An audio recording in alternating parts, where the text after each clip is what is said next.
ठीक है, तो हमारे भारत में स्वतंत्रता आंदोलन से कुछ इस प्रकार से क्वेश्चन पूछे जाते हैं। स्वतंत्रता में हमारा आंदोलन कैसे, क्या क्या आंदोलन हुआ स्वतंत्रता दिलाने के लिए हमारे भारत को, महात्मा गांधी युग के समय कौन कौन सा क्वेश्चन पूछा जाता है, तो इस प्रकार से पूछा जाता है। देखो, जलियांवाला बाग हत्याकांड कब हुआ था, तो हमारे पास 4 ऑप्शन है। पहला है 10 अप्रैल 1920, बी है आप लोग का 11 अप्रैल 1919, सी है 13 अप्रैल 1919 और डी है 12 अप्रैल 1919।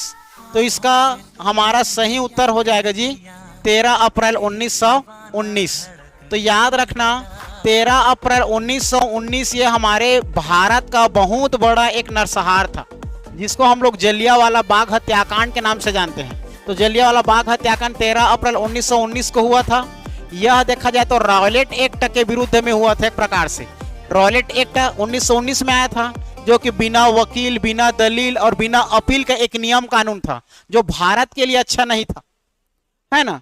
उस समय देखा जाए तो हमारे 1919 में जब रॉयलेट एक्ट नियम आया तो उसके हमारे भारतीय लोग जब उसका विरोध करते थे तो भारत के लोगों को जबरदस्ती जेल में डाल देते थे, है ना भाई। तो कई कई ऐसे राजनेता थे, जैसे कि पंजाब के क्षेत्र में डॉक्टर सत्यपाल, उसको जेल में डाल दिया गया था, है ना। और एक आप लोग का किचलू नामक, है ना भाई, व्यक्ति को डाल दिया था। तब उस समय हमारे भारत के लोग आक्रोश में आ गए थे।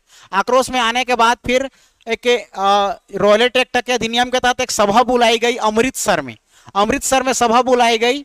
फिर उसी अमृतसर के सभा में किसके बारे में बात होती है, जो जेल में बंद कर दिए रहते हैं डॉक्टर सत्यपाल को, उसी के बारे में बातचीत होती है। और बहुत सारे डिमांड रखते हैं हमारे भारत के लोग कि हमारे भारत के साथ ऐसे गलत मत करो करके। लेकिन उस समय देखा जाए तो उस समय एक हमारे भारत में जो कि आप लोग का उस समय सैन्य अधिकारी के रूप में कौन रहता है करके पूछा जाता है, तो याद रखना जलियांवाला बाग हत्याकांड के समय हमारे भारत में देखा जाए तो उस समय सैन्य अधिकारी के ब्रिगेडियर जनरल थे रोगिनाल्ड डायर। याद रखना इसको, रोगिनाल्ड डायर कौन थे, ब्रिगेडियर जनरल थे, है ना, सैन्य अधिकारी थे, सेना के अधिकारी थे।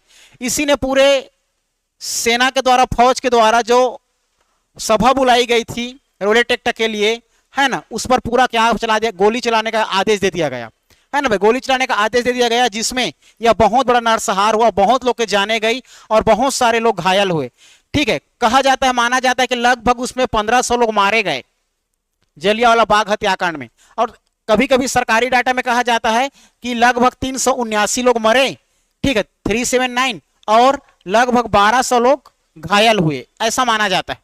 ठीक है, तो ये हमारा 1919 का जो आप लोग का जलियांवाला बाग हत्याकांड है, हमारे एग्जाम के लिए बहुत इंपॉर्टेंट है, जिसको आप लोग याद करके रखना।